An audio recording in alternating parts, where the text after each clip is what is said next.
Top 10 Craziest Events in the History of Chess. Chess is the best wargame ever designed. There are just 64 squares and 32 pieces. However, the game's multifaceted nature boggles the creative mind. The mathematician Claude Shannon, the father of information theory, when determined the quantity of special games that could be played, the appropriate response was a stunning 10,120. Which is more than the quantity of iotas in the known universe. 1081, considering the amazing conceivable outcomes innate in the game, some think playing chess might prompt craziness. In any case, there is no verification that chess makes its lovers frantic. Maybe distraught individuals inclined toward chess since it helps keep them rational. Number 10. The Sugar Bomb.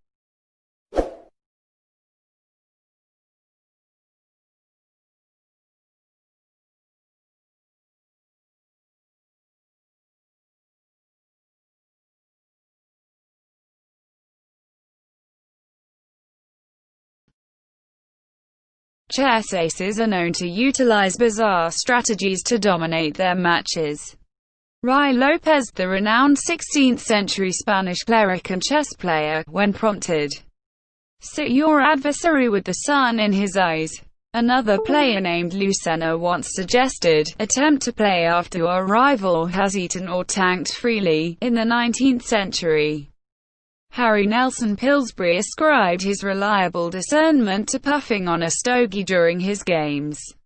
Then again, Shimon Winora said he purposely smoked terrible stogies so the smell would meddle with his adversary's focus.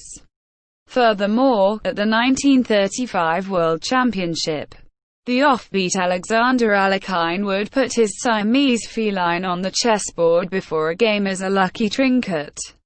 Alekhine was likewise supposedly seeking after a hypersensitive response from his rival.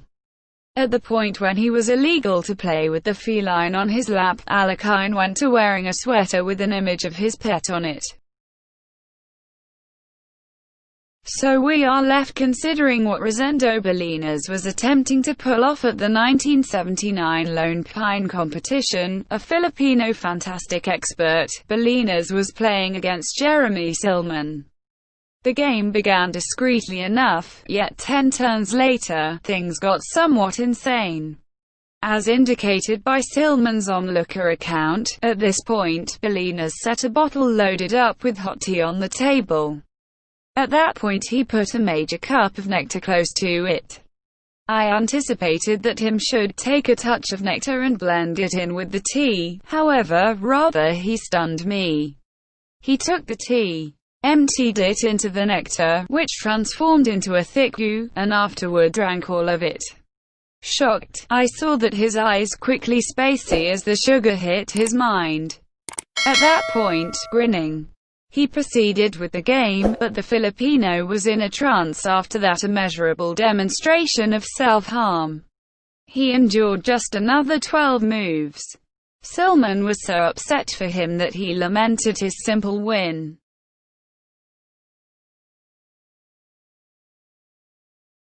Number 09. The Weirdest World Championship. Chess is over every one of the brain game, and players some of the time go to ludicrous lengths to confuse their rivals. In any case, for sheer craziness, the World Championship confrontation between Viktor Korchnoi, imagined left, and Anatoly Karpov, envisioned right, takes the cake. The 2000 experts were extraordinary adversaries. Karpov was an individual from the Communist Party and a model of the Soviet new man. Like each chess player who carried praises to the Soviet state, Karpov was compensated with a Mercedes, an escort, a Moscow condo, and a nation dacha. Korchnoi, then again, was a revolutionary who deserted to the Netherlands in 1976 and continually censured the Soviet framework. To the Soviets, The Jewish Korchnoi was a sick and unethical character. The 1972 championship between Bobby Fischer and Boris Spassky demonstrated that the Cold War could be battled as strongly on a chessboard as on the genuine war zone. In 1978, Fischer had relinquished his title, and the free world was presently spoken to by Korchnoi. His standoff with Karpov, the super-cold mini-computer from behind the Iron Curtain, occurred in Baguio, Philippines. For their first game, Korchnoi wore reflected shades to conceal his eyes from Karpov's gaze, which had annoyed him in a past match. Karpov grumbled that the mirrors mirrored the light at him. Karpov additionally mentioned that Korchnoi's seat be inspected for disallowed gadgets, apparently the brain-destroying kind, and occupied his adversary by turning in his own seat during games. Korchnoi's camp at that point had a problem with the yogurt conveyed to Karpov during games, recommending that the shading may be a type of coded message. Maybe a strawberry yogurt meant one move and raspberry another. Korchnoi was likewise annoyed by an individual from the Soviet escort named Vladimir Zhukha, a parapsychologist who might sit in the first line and gaze perniciously at him. Korchnoi presumed that Zhukha was spellbinding him and meddling with his mind waves. On account of the clairvoyant, Korchnoi was an anxious wreck by the seventh game. To balance Zhukha, Korchnoi acquired Dada and Didi, two individuals from an Indian faction called Anandamaga. Zhukha had the two spiritualists show him yoga and supernatural contemplation.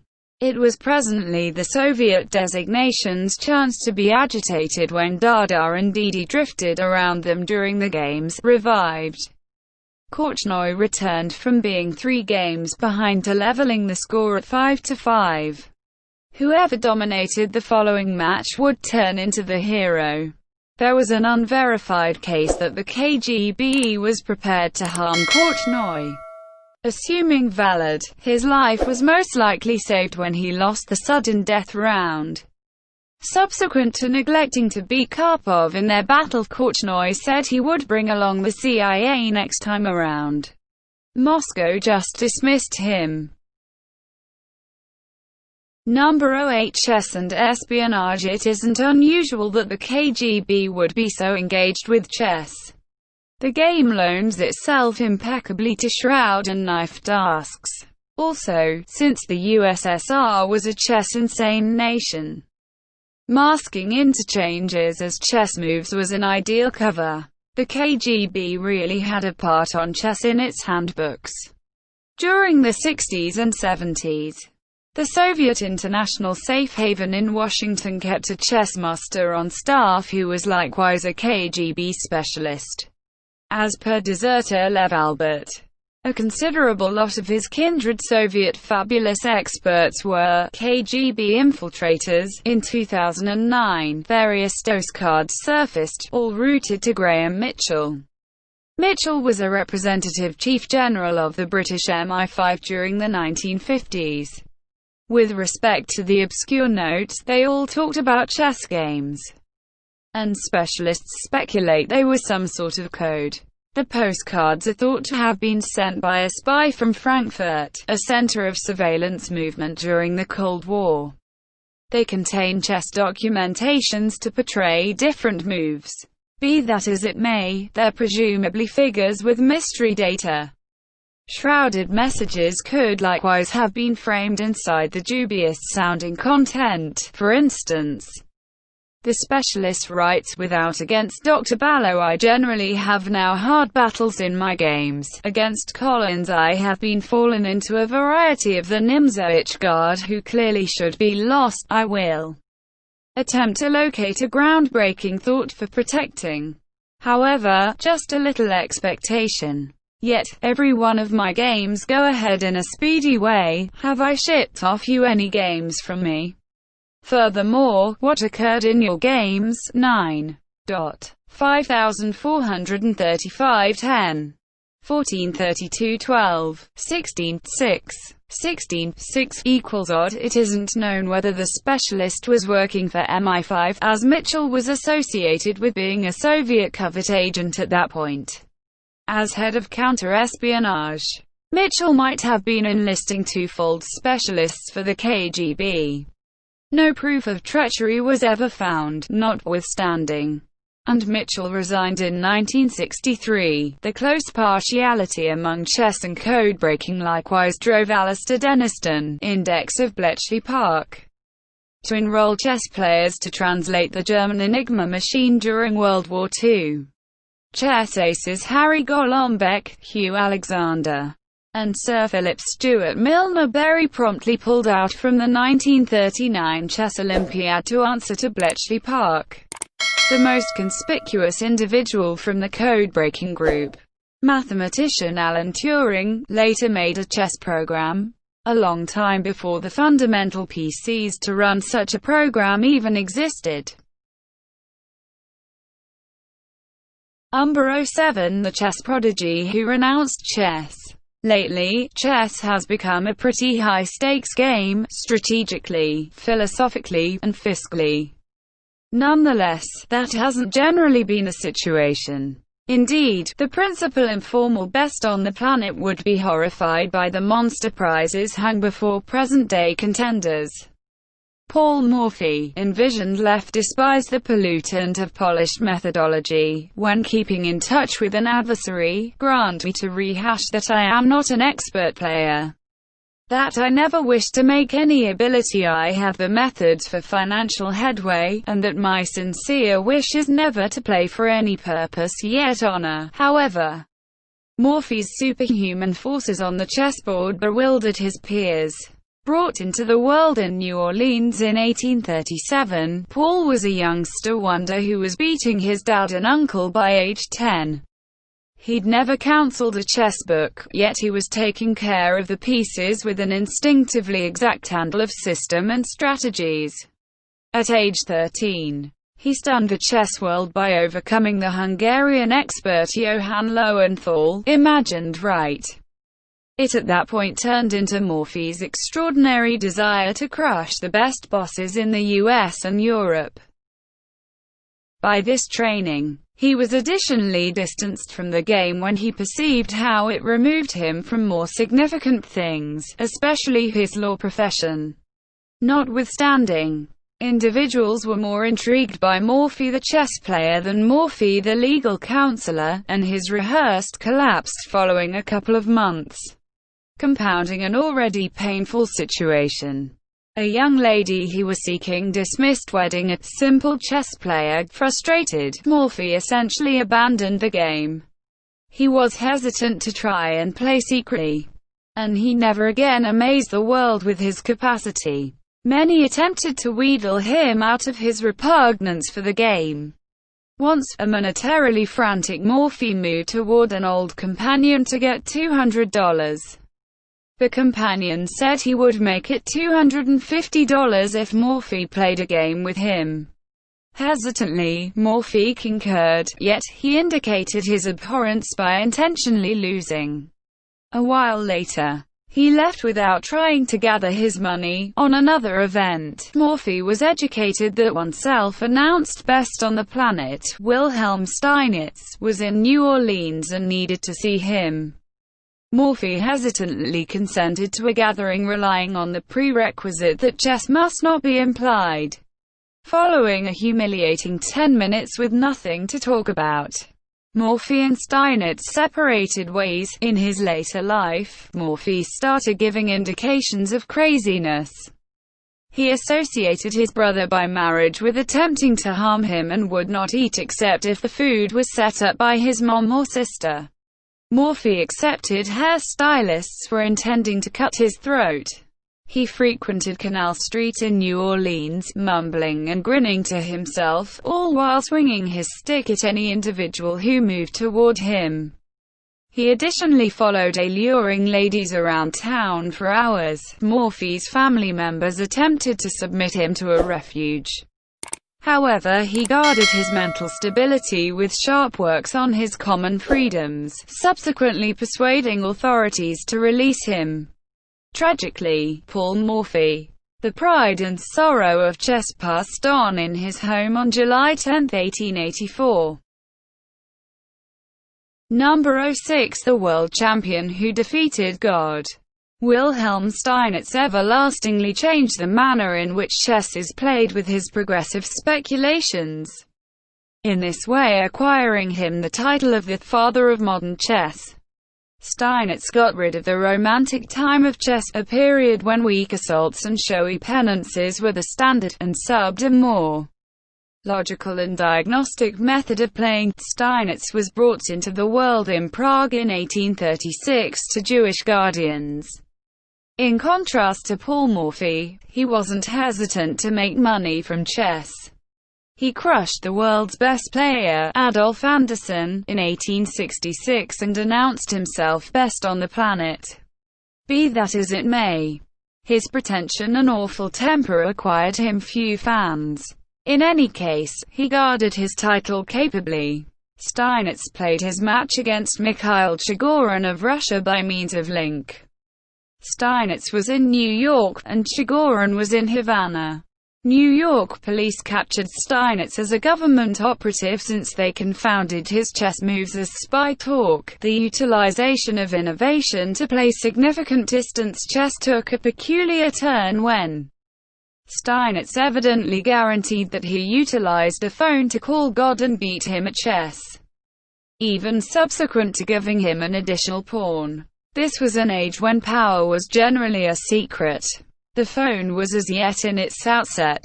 It was likewise the prime of mysticism, and it was guessed that power may have something to do with the similarly puzzling domain of the extraordinary. In the event that God, holy messengers, and spirits were electrical elements, as some alleged, at that point maybe it was conceivable to speak with them by electrical means. The story of Steinitz vanquishing God is likely a jumbled conflation of two separate episodes. In the primary, Steinitz examined the chance of calling or transmitting God. In the second, he conjectured on his outcomes should he challenge God at chess. Taken in that specific situation, it's difficult to decipher the story as an indication of Steinitz's franticness, as certain history specialists have. Still, there's no uncertainty that Steinitz had mental issues, regardless of whether they were brought about by chess or some other factor involves question. In any case, in 1899, his condition deteriorated in the wake of coming up short in a London competition. Steinitz must be quieted down inside a sanatorium. Unfortunately, the chess champion died on August 12, 1900, poor and crazy. Number 05. The Jew who dined with Nazis. Aaron Nimzowitsch protected chess from the unbending nature of principle that followed Steinitz's renewal. Nimzowitsch showed the chess world new key standards and more innovative methods of moving toward a game. His speculations were derided and taunted from the start. Yet the new imperativeness they brought to the board was received by an ever-increasing number of players. Today, Nimzowicz's hyper-modern style has been vindicated. Nimzowitsch was brought into the world in 1886 in Riga, Latvia. His dad, a Hasidic Jew, was a chess player of expert strength. As a youngster, Aaron involved himself with the investigation of the Talmud. However, subsequent to learning chess at age 8, he started to play genuinely. By the mid-20th century, Nimzowitsch was among the chess heavyweights. He turned into a Danish resident in 1922. Like numerous players, Nimzowitsch had an impossible-to-miss streak. His most acclaimed fit of rage came when he bounced on a table after a misfortune and yelled, "For what reason must I lose to this simpleton?" As his companion Hans Kame recalled, Nimzowitsch experienced the hallucination that he was neglected and that the explanation was malevolence. His distrustfulness was most apparent when he feasted in organization. He generally thought he was served a lot more modest bits than every other person. He couldn't have cared less about the real sum, yet just about the envisioned insult. I once recommended that he and I request what the other really needed, and when the food was served, trade plates. After we had done as such, he shook his head in dismay, as yet feeling that he had gotten the more modest portion. In one competition in Bled, Yugoslavia, Nimzowitsch appeared at the playing corridor in just a wraparound. As the sovereign of Yugoslavia was expected any second, Kame took his companion by the neck and showed him out the entryway. At that point there was the time that a specialist advised Nimzowitsch to practice all the more regularly, so he agreed by doing exercises during games. As per great expert Reuben Fine, he really remained on his head as he sat tight for his chance to move. With Hitler's ascent to control during the 1930s, Europe turned into a significantly more risky spot for Jews like Nimzowitsch. Nonetheless, Nimzowitsch was sure on the grounds that he was insured by three offices: the Latvian, the Danish, and the Dutch. He worked for a paper in the Netherlands. He bragged this insurance to Reich Minister Hans Frank. This was similar Hans Frank who might later mass homicide Jews in Poland, so Nimzowitsch was playing with disaster. In 1934, Germany facilitated the Alekhine-Bogolubov Big Showdown match, and Nimzowitsch followed the games as a correspondent. At some point, a high-positioning Nazi authority went into the press room. Nimzowitsch requested his certifications, and when the Nazi neglected to show them, the correspondent arranged him out. The stunned spectators completely anticipated that the Nazi should fall on the Jew who tried to manage him around. In any case, the German just left. Hans Frank likewise watched the games and welcomed the gathering to his estate for lunch. At the table, Nimzowitsch's neurosis surfaced once more, and he started whining that his plate and blade were grimy. Inverse him, the future butcher of Poland, claimed not to hear. Nimzowitsch was fortunate his ill manners didn't get him murdered. He kicked a bucket of pneumonia in 1935. The whole Nimzowitsch family, save for a more established sister, was cleared out during the Holocaust. Number 04. Simultaneous and Blindfolded. Playing chess without sight is an astounding accomplishment of memory. Doing it all the while against more than one adversary makes it much more magnificent. It was once considered so wonderful that in the Middle Ages, one spectator believed that a blindfolded player was allied with the devil. At the point when François-André Philidor presented above crushed two adversaries in a blindfold game in the 18th century. Onlookers were approached to sign testimonies affirming it truly happened. Most experts can regularly picture positions in their minds. The Cuban boss José Raúl Capablanca even thought that it was pointless to claim a chess set at home. In the event that he needed to set up a position genuinely, he utilized regular family things. For example, 2 pieces of sugar to sub for rooks. Blindfold chess is actually and intellectually debilitating. From the earliest starting point, individuals have cautioned that these tricks could harm the cerebrum. For instance, a New York Sun tribute for Paul Morphy stated, "The strain in his cerebrum delivered a mind fever, from which he never recuperated."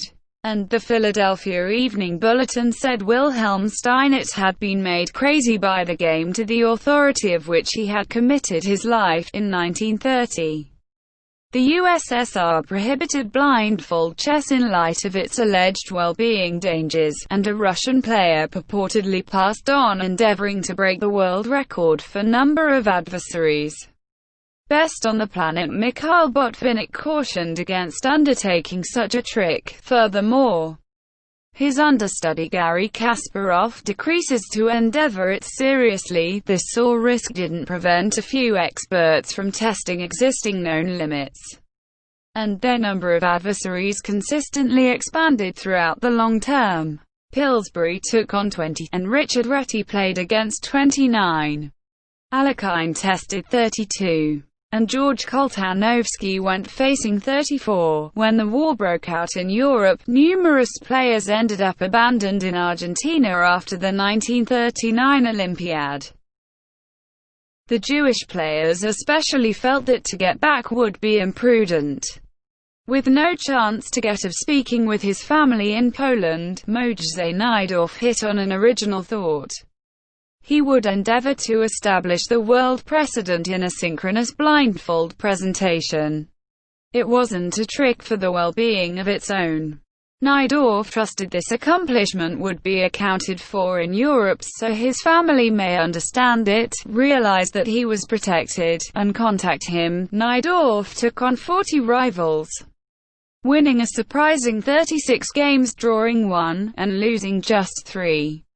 Heartbreakingly, he never got with his family. At the point when Najdorf got back to Poland after the war, he found that they had all died. With nothing to live for in his local land, Najdorf got back to Argentina, settled there, and changed his name to Miguel. Cheerfully, he lived to a mature age. At the same time clear and entirely normal.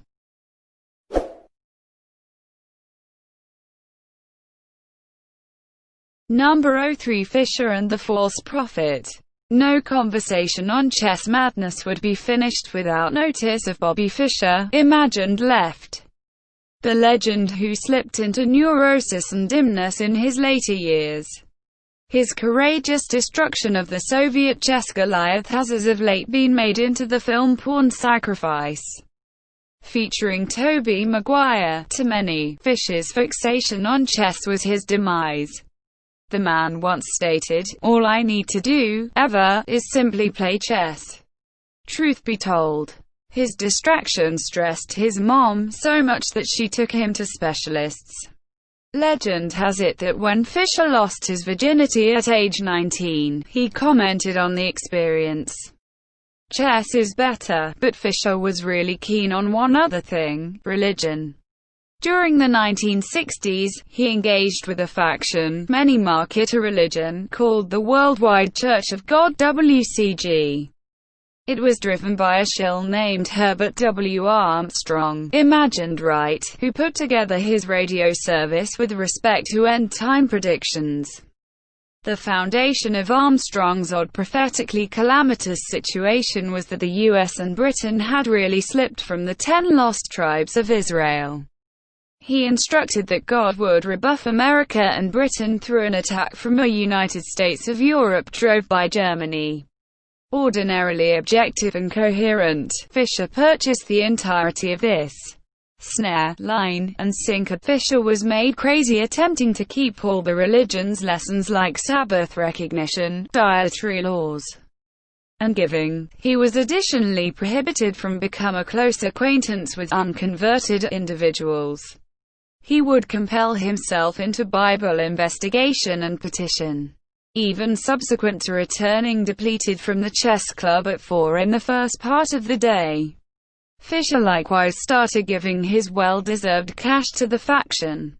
After winning the World Championship in 1972, he sent $61,200 of his prize cash to the WCG. Meanwhile, he never improved his own way of life nor his mother's, a lady who lived in a pitiful loft with no washroom. On the other hand, Armstrong was carrying on with a sumptuous way of life, visiting the world in his personal luxury plane, and giving costly blessings to world leaders. Armstrong had been foreseeing an impending Great Tribulation since the 1930s and had been refuted consistently. He was presently forecasting 1972 as the prophetically catastrophic year. However, when the year passed, Fischer started to recognize the truth about Armstrong, a bogus prophet and expert controller. He likewise learned of the sexual adventures of Herbert's child Garner Ted, and finished up they were the two frauds. Fischer left the WCG. He could just regret eventually, and I ought to have realized that it was all a bunch of blatant falsehoods. He was simply playing with me. Lie after untruth. Number 02 Chess Rage. Bobby Fischer once stated, "Chess is battle over the board.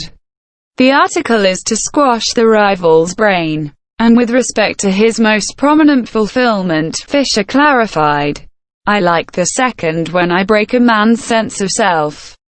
There are not many things very as mortifying as a chess misfortune."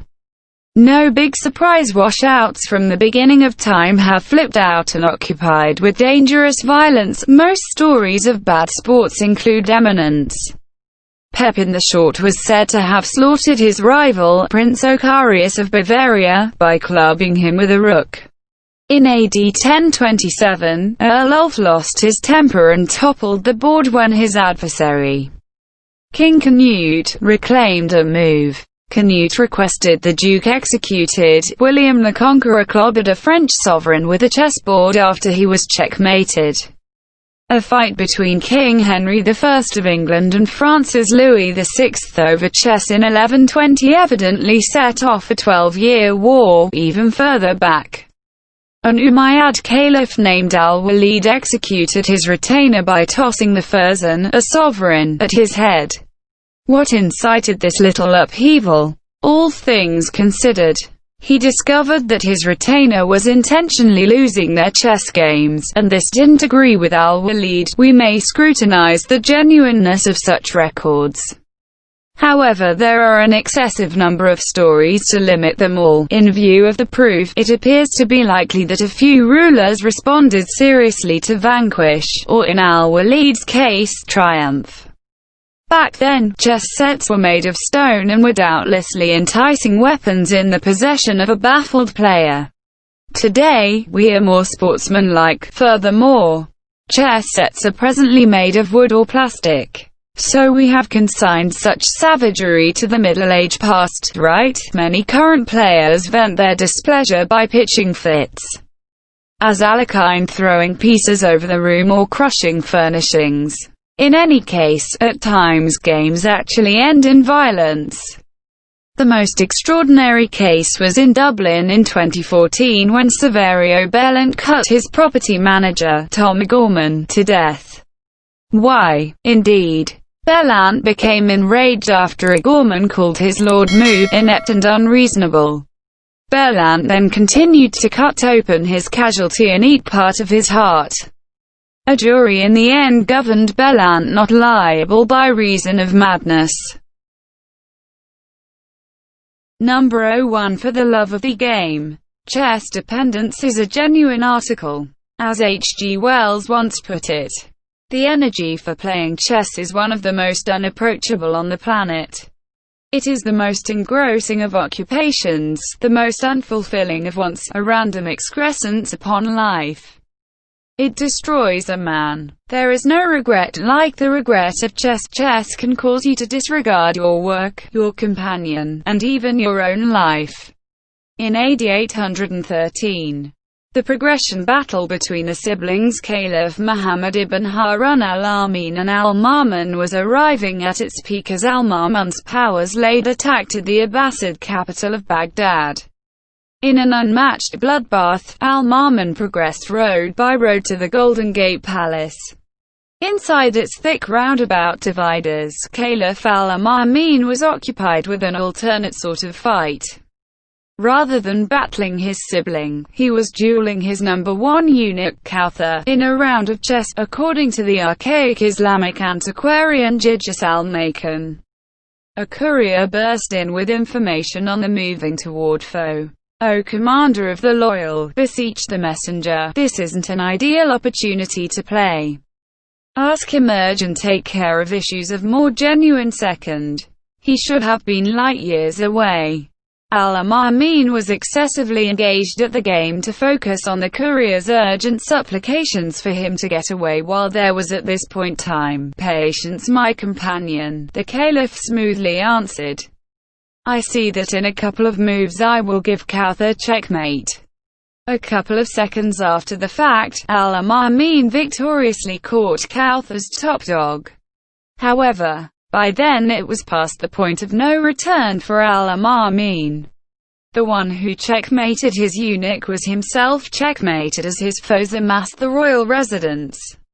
Al-Ma'mun was quickly guillotined, and his sibling Al-Ma'mun assumed control over the Abbasid Empire. Thank you for watching this video. Like, share and subscribe my channel.